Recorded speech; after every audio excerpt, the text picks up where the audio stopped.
जय श्री हरि।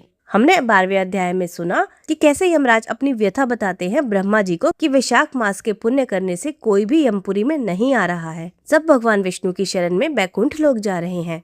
ऐसे तो यमपुरी खाली ही हो जाएगा। यहाँ ब्रह्मा जी यम की व्यथा का उत्तर दे रहे हैं। अथ 13वां अध्याय।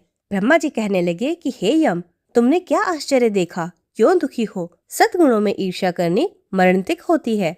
उसके उच्चारण से ही परम पद की प्राप्ति होती है। फिर राजा के शासन से विष्णु लोक को क्यों न जाए? इसके जीवा के अग्रभाव पर हरि विराजमान है, और जो विष्णु भगवान को प्रणाम करते हैं और उनका स्मरण करते हैं और उनके गुणानुवाद गान करते हैं, उनको अश्वमेध यज्ञों के समान फल मिलता है। संपूर्ण पाप दूर हो जाते हैं, भगवान प्रसन्न होते हैं, परम पद को प्राप्त कर विष्णु लोक को प्राप्त कर सायुज्यता प्राप्त करते हैं। यज्ञ करने वाले कुरुक्षेत्र या सरस्वती में स्नान कहने वालों को तो फिर से जन्म लेना पड़ता है, परंतु वैशाख मास में जो माधव भगवान के प्रेम धर्मों को करता है, उस पर विष्णु भगवान प्रसन्न होकर सदा उसकी सहायता करते हैं। हे सोरे, उस राजा का प्रभाव मेरे वश में नहीं है, क्योंकि वासुदेव भगवान के भक्तों का अशुभ कहीं भी नहीं होता। उसको कुछ भी जन्म, मृत्यु, जरा, व्याधि और भय नहीं होते। स्वामी के नियुक्त कार्य करने पर देहधारियों को कुछ अपराध नहीं होता। हे यम, जब तू इस कार्य के करने में असमर्थ है तो तेरा क्या दोष है? तू सोच मत कर। ब्रह्मा जी के ऐसे कहने पर यम बहुत दुखी हो दीन वाणी से कहने लगा, हे तात, अब मुझे अपने काम पर जाने की इच्छा नहीं है। इस महावीरवान राजा को जब मैं अपने धर्म में चलायमान कर दूंगा तब कृत्य कृत्य हो जाऊंगा।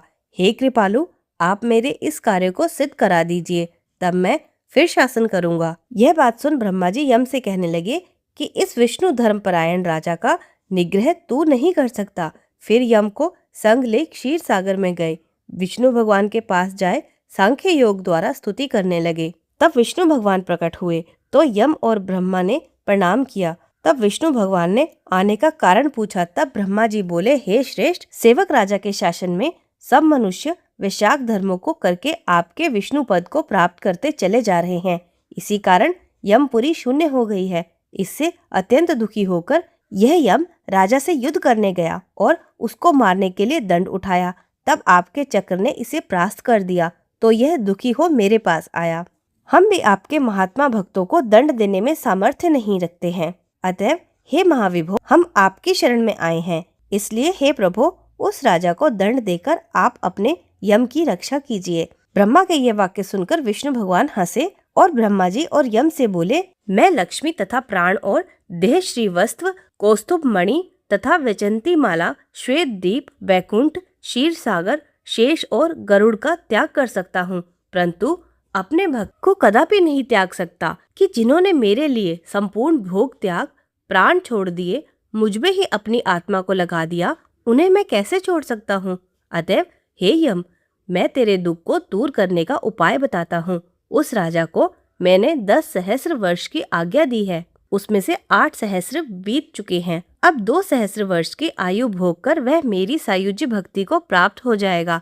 तब एक वेद नाम का राजा बड़ा दुराचारी होगा। वह सब वेदोक्त धर्मों को लोप कर देगा। तब वैशाख के धर्म भी नष्ट हो जाएंगे।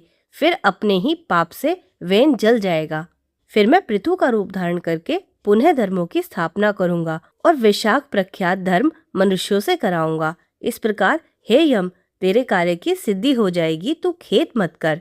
वैशाख के धर्म में निष्ठ महात्माओं द्वारा इस वैशाख मास में भी तुझे भाग प्राप्त होगा। राजा से भी तेरा भाग मिलेगा। तू खेद छोड़कर पराक्रम प्राप्त होने योग्य बन। जो मनुष्य पृथ्वी में तेरे उद्देश्य से प्रतिदिन स्नान, अर्घ्य, जल, कुंभ, दही, अन्न आदि का दान ना करेंगे, उसके वैशाख में किए हुए सब काम निष्फल हो जाएंगे।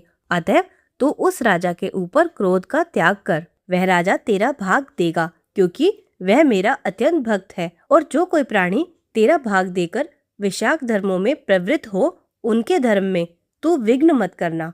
जो धर्म के पालन करता तुम्हें छोड़ केवल मेरा ही भजन करे, उनको तुम मेरी आज्ञा से अवश्य दंड देना। उस राजा से तुम्हें भाग दिलाने के लिए मैं अभी सुनंद को भेजता हूँ।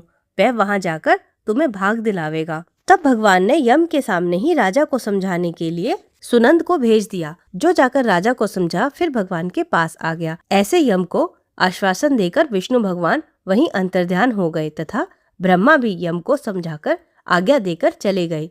यम भी कुछ प्रसन्न हो अपनी पुरी को चला गया। फिर सुनंद की आज्ञा पर राजा ने अपने राज्य की सारी प्रजा को प्रतिदिन यम के निमित्त स्नान अर्घ्य आदि करने की तथा विशाख के धर्मों में यम को भाग देने की सूचना करा दी कि अगर कोई धर्मराज का भाग नहीं देगा, उसके विशाख में दिए कर्मों को यमराज स्वयं ले लेंगे। विशाख की पूर्णमासी के दिन पहले धर्मराज के लिए जल का घड़ा, दही तथा अन्न का दान करना चाहिए। फिर पितरों के निमित्त, गुरु के निमित्त, पीछे जनार्दन मधुसूदन भगवान के निमित्त उनकी प्रतिमा बनाकर धर्म के चलाने वाले गरीब ब्राह्मणों को शीतल जल, दही, अन्न, तांबुल, दक्षिणा और फल कांसे के पात्र में रखकर अर्पण करने चाहिए।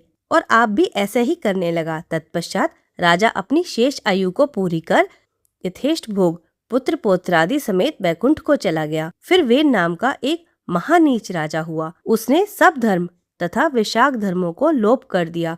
अतः सब प्राणी धर्मों को करना भूल गए, क्योंकि विशाख धर्म बहुत प्रसिद्ध नहीं।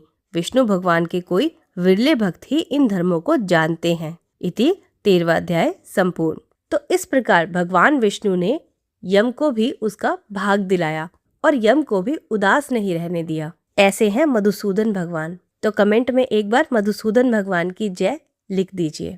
इस वीडियो को लाइक जरूर कर दें और अपने सगे संबंधियों से शेयर जरूर कर दें, ताकि वो भी इस पुण्य को जान पाए। अब मैं आपसे कल मिलती हूँ ठीक 6 बजे। प्रेम से बोलिए लक्ष्मी नारायण जी की जय।